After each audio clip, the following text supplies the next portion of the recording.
Subhanaka la ilma lana illa ma 'allamtana innaka antal alimul hakim. Bapak Ibu yang dirahmati Allah, alhamdulillah puja dan puji syukur kepada Allah Subhanahu wa taala atas segala karunia nikmatnya sehingga kita bisa bermuajah kembali meskipun secara virtual. Semoga Allah senantiasa menambah nikmatnya kepada kita, nikmat iman Islam, semakin merasakan nikmatnya beriman dan beragama Islam, semakin eh, cinta kita kepada Allah, semakin rindu kita kepada Allah, semakin taat kita kepada Allah. Kemudian semoga juga Allah berikan keselamatan dan kesehatan kepada kita, kepada keluarga kita, dan orang-orang yang kita cintai, diselamatkan dari penyakitnya, dari pandemi COVID-19 ini. Amin ya Rabbal Alamin. Sholawat dan salam semoga senantiasa tercurah limpah kepada junjungan kita, teladan kita, Nabi Muhammad SAW, pada keluarganya, para sahabat-sahabatnya, dan para pengikutnya yang senantiasa istiqomah di jalannya sampai hari kiamat. Bapak Ibu yang dirahmati Allah Subhanahu wa taala, baiklah kita mulai melanjutkan kajian Riyadhus Shalihin kita. Pada malam hari ini kita sampai di hadis yang ke-6 ya. Bismillahirrahmanirrahim. Qala al-muallifu rahimahullahu taala wa nafa'ana bihi wa bi ulumihi fid dharaini amin. Hadis yang ke-6. Wa an Abi Ishaq Sa'd bin Abi Waqqas. Dari Abu Ishaq. Ya, Abu Ishaq itu adalah kunyah dari Sa'ad bin Abi Waqqas atau nama panggilannya Sa'ad bin Abi Waqqas. Namanya adalah Sa'ad. Sa'ad putranya Abi Waqqas. Ya. Sa'ad bin Abi Waqqas ya. Abi Waqqas. Beliau adalah putranya Uhaib, anak laki-lakinya Uhaib, di mana Uhaib ini adalah adiknya Wahab. Uhaib dan Wahab dua-duanya adalah putranya Abdul Manaf. Dan kemudian Wahab itu punya anak perempuan namanya Aminah. Dan Sayyidah Aminah punya putra Rasulullah Muhammad SAW. Jadi bertemulah Sa'ad bin Abi Waqqas ini dengan Rasulullah itu di kakeknya, yaitu adalah Abdul Manaf. Dalam hal ini maka Sa'ad bin Abi Waqqas ya ketemunya adalah pamannya Rasulullah Muhammad SAW. Jadi ayahnya Sayyidah Aminah itu adalah kakaknya ayahnya Sa'ad bin Abi Waqqas. Kakaknya Uhaib. Namanya bapaknya Sayyidah Aminah adalah Wahab. Dua-duanya adalah putranya Abdul Manaf. Bin Zuhrah, kemudian nasab ke atasnya adalah Zuhrah bin Kilab, bin Murrah, bin Ka'ab, bin Lu'ay, Al-Qurshi, Az-Zuhri, radhiyallahu anhu. Semoga Allah memberikan ridho kepada sahabat Sa'ad bin Abi Waqqas. Nah, mengenai sahabat Sa'ad bin Abi Waqqas sendiri, ini beliau adalah termasuk as-sabiqunal awwalun, orang yang pertama masuk Islam. Jadi beliau masuk Islam diajak oleh Sayyidina Abu Bakar As-Siddiq. Nah, ketika Sa'ad bin Abi Waqqas itu sedang istilahnya dalam hatinya itu tidak terima gitu ya cara-cara penyembahan kaumnya ya, kok berhala kok disembah begitu ya, tapi dia tidak tahu solusinya gitu, bingung gitu ya. Maka kemudian didatangi oleh Sayyidina Abu Bakar untuk diajak masuk Islam. Maka ketika tahu siapa yang mengajak adalah Rasulullah Muhammad SAW, maka langsung ya, tahu ini yang mengajak adalah ponakannya ya, ketemu keponakannya, dan dia tahu bahwa ponakannya itu sangat baik. Beliau menyaksikan sendiri bagaimana sejak menyaksikan sendiri ya Saat itu usianya Sa'ad bin Abi Waqqas adalah 17 tahun, meskipun 17 tahun tapi ketemunya pamannya Nabi Muhammad. Ya, Nabi Muhammad waktu itu berarti sudah lebih dari 40 tahun, 40 tahun. Nah, ya, tetapi beliau tahu bahwa ponakannya itu meskipun lebih tua ya, itu sangat baik sekali dan segera diterima. Maka beliau termasuk yang as-sabiqunal awwalun. Orang yang awal-awal mulanya masuk Islam. Dan kemudian beliau ya adalah termasuk salah satu dari 10 sahabat yang dijamin surga oleh Rasulullah SAW. Ya, menurut hadis riwayatnya adalah dari Abdurrahman bin Auf, diriwayatkan oleh Imam Tirmidzi bahwa ada 10 sahabat Nabi yang dijamin masuk surga. Nah, ke-10 sahabat Nabi yang dijamin masuk surga adalah pertama Sayyidina Abu Bakar As-Siddiq, kemudian Sayyidina Umar bin Khattab, Sayyidina Utsman bin Affan, Sayyidina Ali bin Abi Thalib, Talha bin Ubaidillah, Zubair bin Awam. Ini Zubair bin Awam. Zubair ini nama anaknya Pak Widyo ini, Mas Zubair ya. Ini mudah-mudahan menjadi seperti sahabat Zubair bin Awam, seorang pahlawan Islam. Ini 10-10-nya pahlawan semua ini. Kemudian Abdurrahman bin Auf, Sa'ad bin Abi Waqqas, nah ini yang ke-8 yang sedang sanad hadisnya sedang kita baca. Kemudian ada Sa'id bin Zaid, kemudian ada Abu Ubaidah bin Al-Jarrah. 10 sahabat ini dijamin oleh Rasulullah masuk Islam. Dan karena yang menjamin Rasulullah ya jelas ya, itu pasti ya, kita harus yakin bahwa itu benar. Dan meskipun sahabat-sahabat ini meninggalnya adalah setelah Rasulullah meninggal, ya, tetapi mereka tetap istiqomah dalam perjuangan sampai wafatnya, sampai syahid semuanya, ya sampai wafat. Nah, kalau kemudian Rasulullah itu salah dalam hal pernyataannya itu, maka di antara 10 ini mungkin di antaranya mungkin ada yang kafir, ada yang murtad dan sebagainya, tapi tidak ada. Ke-10 sahabat ini semuanya adalah pahlawan Islam. Itu membuktikan bahwa ucapan Rasulullah itu benar, gitu ya. Karena kan siapa yang menjamin ya? Kalau selain Rasulullah tidak bisa dijamin. Si A, si B baik sekarang, ya, tidak bisa dijamin nanti akhir hidupnya adalah husnul khotimah, tidak bisa. Bisa sekarang dia taat baik, tapi nantinya bisa terpeleset, terjerumus dan sebagainya.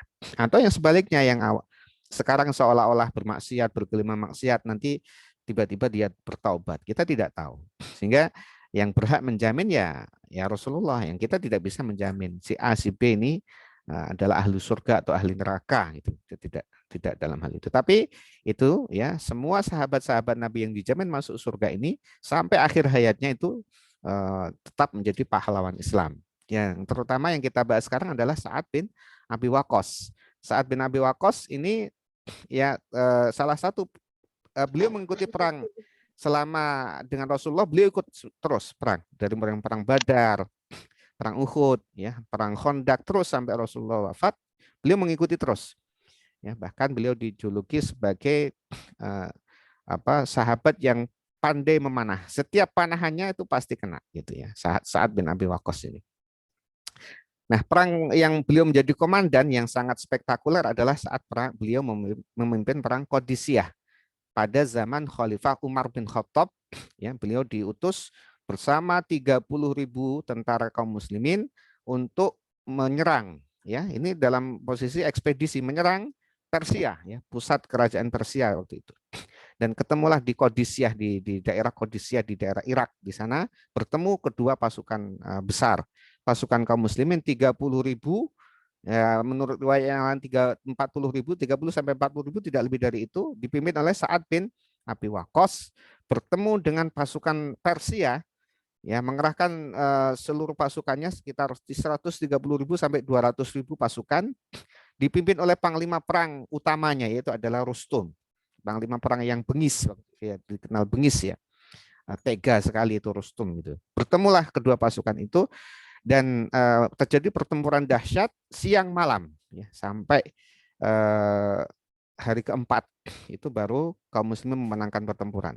Di awal-awal pertempuran itu kaum muslimin kesulitan karena tentara Persia itu mengerahkan pasukan gajah yang di barisan depannya itu, pasukan gajahnya besar-besar gitu, memporak-porandakan barisan depan kaum muslimin, dan itu di awal-awal pertempuran banyak kaum muslimin yang syahid, ya. Tapi kemudian terus berjuang, ya, mereka yakin bahwa Allah akan membelanya, gitu ya. Dan itu sudah didoakan oleh Sayyidina Umar bahwa ketakwaan itu yang menjadi senjata utama kalian, ya, bukan jumlah tentara. Kalau jumlah sangat jauh sekali, 3 kali lipat, 4 kali lipat, ya, bahkan 5 kali lipat jumlah pasukan serta persenjataan, ya, strategi, semuanya. Kalau dari sisi fisik, wah, semuanya kalah. Tapi dari sisi ketakwaan itu yang ditonjolkan oleh Sayyidina Umar. Kalian berperang bukan karena jumlah, bukan karena senjata, ya, bukan karena apa-apa, tapi karena membela agama Allah Subhanahu wa taala, karena ketakwaan kalian. Maka tingkatkan ketakwaan itu. Itu pesan Sayyidina Umar, gitu ya. Ya, akhirnya kemudian hari kedua, ya, masih kalah, masih banyak yang berguguran kaum muslimin, tapi tidak menyerah. Terus sampai hari ketiga, kaum muslimin berhasil membuat strategi bagaimana membuat gajah-gajah itu takut, ya. Kemudian para kuda-kudanya kaum muslimin dipakaikan kostum yang bagaimana gitu, sehingga matanya gajah itu ketika melihat itu takut. Sehingga ketika bertemu lagi itu gajah itu tidak berani maju, malah balik ke kaum Persia. Sehingga malah memporak-porandakan barisan kaum Persia, maka kemudian kaum muslimin bisa masuk dan menerobos jantung pertahanan Persia dan bisa membunuh Rustum. Nah, ketika Rustum dibunuh, ya, maka diumumkan ini panglima kalian sudah mati, maka sudah cerai-berai, mereka lari pontang-panting dan tewas sekitar 40.000, ya, tentara kaum Persia. Sementara kaum muslimin jumlah yang meninggal adalah sekitar 8.000. Jadi 5 kali lipatnya, ya. Mereka kocar-kacir, dan saat itulah kemudian runtuh tentara kerajaan Persia, ya, runtuh, dan kemudian Irak bisa dikuasai oleh kaum muslimin sampai sekarang ini, ya. Islam jaya, gitu ya. Begitu sekilas mengenai Sa'ad bin Abi Waqqas. Kemudian Sa'ad bin Abi Waqqas juga termasuk 6 dari sahabat Rasulullah yang menjadi anggota Majelis Syura, ya, ketika menentukan siapa pengganti Sayyidina Umar bin Khattab. Jadi memang posisi Sa'ad bin Abi Waqqas adalah sahabat utamanya Rasulullah SAW. Ya.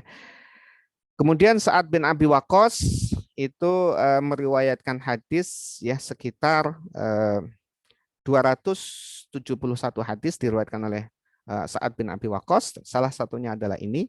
Kemudian ittifaq antara Imam Bukhari dan Imam Muslim sebanyak 50, ya, 15 hadis itu sepakat Bukhari dan Muslim, artinya adalah muttafaqun alaih. Kemudian Imam Bukhari sendiri adalah sebanyak 15. Jadi Imam Bukhari meriwayatkan hadis sebanyak 30 hadis, 15 diantaranya sama dengan Imam Muslim. Sementara Imam Muslim adalah yang sendirian tidak sama dengan Imam Bukhari sebanyak 18. Jadi Imam Muslim meriwayatkan sebanyak 33 hadis, 15 diantaranya sepakat dengan Imam Bukhari. Bapak Ibu yang dirahmati Allah Subhanahu wa taala, kita kembali ke matan hadisnya. Radhiyallahu anhu, semoga Allah meridhoi Sayyidina Sa'ad bin Abi Waqqas. Ahadil asyarah al-masyhudi lahum bil jannah. Itu beliau adalah salah satu dari 10 sahabat Nabi yang dijamin masuk surga. Ya, radhiyallahu anhum, semoga Allah meridhoi ke-10 sahabat Nabi tadi. Abu Bakar, Umar, Utsman, Ali, Thalhah bin Ubaidillah, kemudian ada Abdurrahman bin Auf, kemudian ada Abu Ubaidah bin Jarrah, Sa'ad bin Abi Waqqas, Sa'id bin Zaid, dan ya, itu 10 sahabat Nabi yang dijamin masuk surga. Qala berkata Sayyidina Sa'ad bin Abi Waqqas, Ja'ani Rasulullah sallallahu alaihi wasallam, ya, ama hajatal wada min waj'in istaddabi. Jadi pada peristiwa Haji Wada itu Sayyidina Sa'ad bin Abi Waqqas sedang sakit keras. Beliau haji bersama Rasulullah. Kemudian sampai di Mekah beliau sakit keras. Maka kemudian Rasulullah menjenguk Sayyidina Sa'ad bin Abi Waqqas. Ya. Kemudian beliau berkata, ya Rasulullah, beliau berkata Rasulullah SAW menjenguk saya ketika haji wada karena sakit kerasku. Jadi ini adalah akhlaknya Rasulullah Shallallahu Alaihi Wasallam. Ketika menjumpai sahabatnya sakit, beliau menjenguknya. Ya, menjenguknya ini adalah memenuhi hak dari saudara Muslim. Ketika ada saudara Muslim yang sakit, maka haknya adalah dijenguk oleh saudara Muslim yang lainnya. Nah, hanya karena saat ini situasinya tidak memungkinkan untuk bertemu langsung, maka kita juga cukup sedih ya ketika sekarang ada banyak ya teman-teman kita, saudara-saudara kita yang sakit, kemudian malah diisolasi, yang tidak boleh dijenguk gitu ya. Mungkin ya menjenguknya dengan virtual ya, dengan WA dan sebagainya. Tapi memang haknya saudara kita yang kalau sakit itu adalah dijenguk. Demikian Rasulullah menjenguk Sayyidina Sa'ad bin Abi Waqqas ketika beliau sakit keras saat peristiwa Haji Wada. Bahkan saat itu Sayyidina Sa'ad bin Abi Waqqas mengira bahwa usianya sudah tidak lama lagi. Gitu. Maka fakultu, aku berkata, ya, aku maksudnya Sayyidina Sa'ad bin Abi Waqqas berkata, ya Rasulullah, wahai Rasulullah, ini qad balagha bi minal waja'i ma tara. Sesungguhnya sakitku ini sangat keras sebagaimana yang kau lihat. Engkau melihat ya Rasul, aku sedang sakit keras seperti ini. Beliau menyangka Sayyidina Sa'ad itu menyangka usianya tidak lama lagi. Padahal nanti beliau itu sampai Sayyidina Umar, bahkan sampai Utsman, sampai Sayyidina Ali, beliau masih menjadi pahlawan. Sampai kemudian Bani Umayyah itu usianya panjang ini. Tapi waktu itu, waktu Haji Wada bersama Rasul, beliau mengira sakit kerasnya itu tidak lama lagi beliau akan wafat. Nah, beliau melanjutkan, wa ana zumalin, dan aku adalah orang yang punya harta banyak. Wala yarisuni illa ibnatun li, dan tidak ada yang mewarisi aku kecuali satu anak perempuan yang aku punya. Jadi beliau menyampaikan, ya Rasul, kalau saya meninggal, saya ini banyak harta banyak. Gitu. Beliau memang orang yang kaya. Sayyidina Sa'ad ini adalah orang yang kaya raya. Dan beliau hanya punya satu anak perempuan waktu itu. Waktu itu satu anak perempuan. Nah, kemudian beliau melanjutkan, kalau anak perempuan itu warisnya tidak bisa mewarisi seluruh harta orang tuanya. Ya. Anak perempuan, kalau anak laki-laki bisa, seluruh harta orang tuanya bisa diwarisi. Tapi kalau perempuan tidak bisa. Kemudian beliau melanjutkan, afatasaddaqo bisulusai mali, apakah boleh ya Rasul kalau aku bersedekah 2/3 dari hartaku? 2/3 dari hartaku aku sedekahkan ya Rasul, karena yang mewarisi aku cuman anak perempuan gitu. Maka qala berkata Rasulullah SAW, lah tidak boleh 2/3 gitu ya. Qultu, maka aku berkata, fasyatru ya Rasulullah, maka bagaimana ya Rasul kalau aku sedekahkan setengah dari hartaku, ya, setengah lagi nanti akan diwaris dan itu bukan hanya untuk anak perempuanku, ya. Maka faqala, Rasulullah berkata, bersabda, lah tidak boleh juga berwasiat setengah harta sedekahkan kalau untuk orang yang menjelang meninggal. Qultu, kemudian aku berkata, fasulusu ya Rasulullah, bagaimana kalau sepertiga? Tadi 2/3 nggak boleh, setengah nggak boleh. Bagaimana kalau sepertiga ya Rasul? Maka Rasul bersabda, qala asulusu wasulusu kasir. Ya, sepertiga boleh. Sepertiga itu termasuk yang banyak. Jadi sepertiga itu Rasul menyampaikan maksimalnya. Ya. Kemudian beliau melanjutkan, innaka, sesungguhnya engkau, ya wahai Sa'ad, dan ini nasihat Rasulullah ya untuk kita juga gitu ya. Untuk kita juga gitu. Nasihat Rasulullah. Intazara warasataka agniya'a. Sungguhnya engkau jika meninggalkan ahli warismu dalam kondisi yang kaya, berharta, itu adalah khairun min antazarahum alatan. Itu lebih baik daripada engkau meninggalkan mereka dalam kondisi yang miskin. yatakaffafuna an-nasa, yang dengan kemiskinannya itu mereka nantinya bisa meminta-minta kepada manusia, tidak miskin ya. Jadi harta yang ditinggalkan jangan semuanya disedekahkan, karena engkau meninggalkan ahli warismu ya, anak-anakmu ya, ahli warismu saudara-saudaramu ya, kalau tidak punya anak ya saudara ya, itu dalam kondisi yang berharta itu lebih baik daripada engkau tinggalkan mereka dalam kondisi mereka itu miskin ya, sehingga kemudian dengan kemiskinannya mereka menjadi peminta-minta ya. Minta-minta itu adalah perbuatan hina ya. Dari sini maka syarah hadis Riyadhus Shalihin menyebutkan bahwa hikmah di balik ini adalah bolehnya kita mengumpulkan harta benda. Di sini saat itu orang yang kaya mengumpulkan harta bendanya, tapi dengan cara yang baik tentunya ya. Kemudian harta yang dikumpulkan tadi itu baik kalau kemudian diwarisi oleh ahli waris kita. Karena kalau ahli waris kita itu mewarisi harta yang banyak dari kita, maka mereka akan menjadi orang yang kuat, orang yang mampu gitu ya, tidak sengsara hidupnya. Jadi boleh kita mengumpulkan harta, tapi yang tidak boleh adalah memperbanyak harta, mengumpulkan dan memperbanyak, menghitung-hitungnya terus sampai kemudian melalaikan kita dari mengingat Allah Subhanahu wa taala. Itu yang tidak boleh. Kalau para sahabat itu kaya raya, tapi mereka sama sekali tidak menjadikan harta yang banyak itu melalaikan mereka untuk mengingat Allah Subhanahu wa taala. Ini cukup panjang hadisnya, saya lanjutkan. Wa innaka lan tunfiqa nafaqatan tabtaghi biha wajhallahi illa ujirta 'alaiha. Dan sungguhnya engkau wahai Sa'ad, nasihat Rasulullah kepada Sa'ad dan juga kepada kita tentunya ya, tidaklah menafkahkan harta ya di jalan Allah kecuali akan diberikan pahala atas nafkah itu.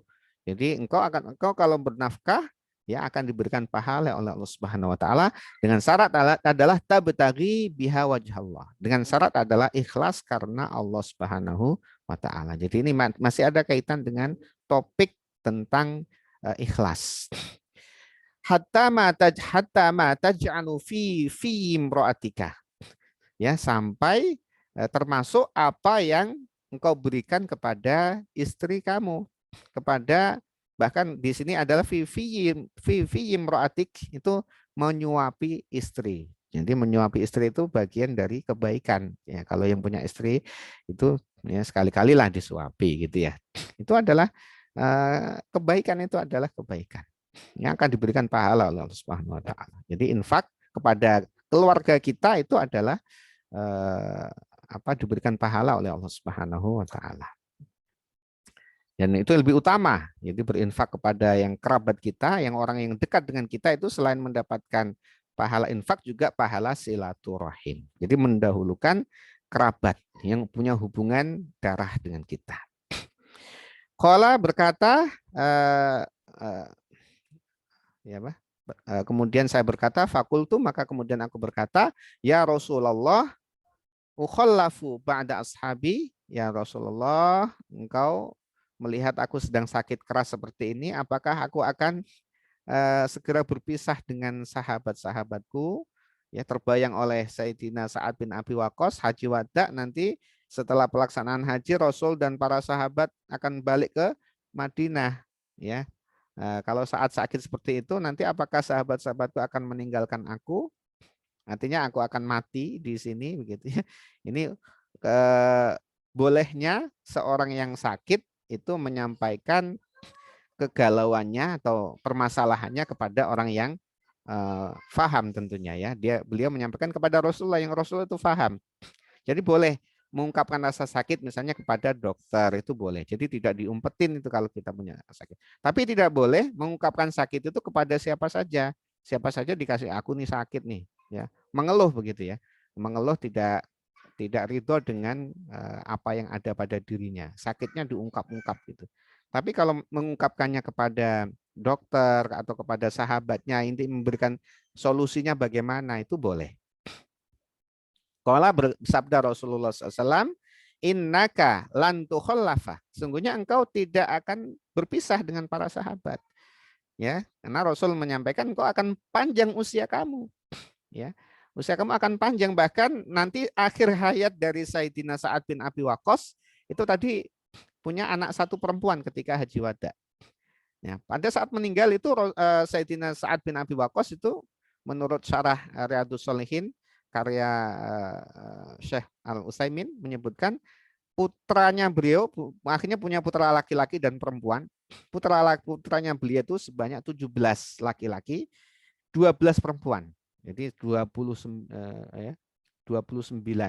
Ya, 29 akhirnya jumlah anaknya Sa'ad bin Abi Waqqas. Yang saat Haji Wada baru satu perempuan. Nanti akhirnya punya anak sebanyak 29 anak. 17-nya laki-laki, 12-nya perempuan. Itu adalah putra-putrinya Sayyidina Sa'ad bin Abi Waqqas. Innaka lan tukhallafa, engkau tidak akan berpisah dengan sahabat. Engkau akan sembuh, kata Rasulullah. Fata'amalah, maka kamu akan beramal amalan suatu amal tabtaghi bihi wajah Allah, yang itu adalah kamu niatkan untuk mengharapkan ridho Allah, izdatta bihi darajatan wa rif'atan.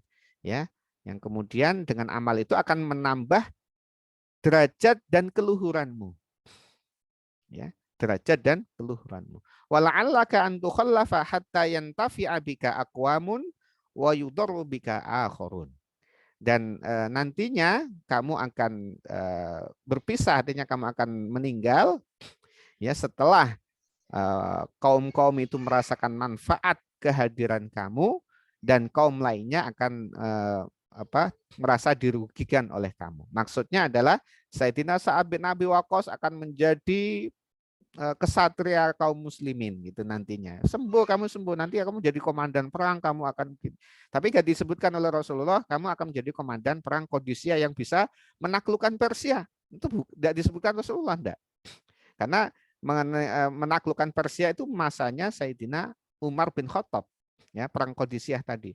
Tapi spektakuler sekali tuh ya prestasinya Sa'ad bin Abi Waqqas, meruntuhkan Persia dengan 30.000 tentara, meruntuhkan 200.000 tentaranya Persia. Dan Sa'ad bin Abi Waqqas itu adalah salah satu sahabat yang diutus oleh Sayyidina Utsman setelah Sayyidina Umar. Itu ada Sayyidina Utsman. Beliau diutus untuk ke dakwah di Cina, ya. Maka jejak-jejaknya Sayyidina Sa'ad bin Abi Waqqas itu sampai di Cina, di Tiongkok sana.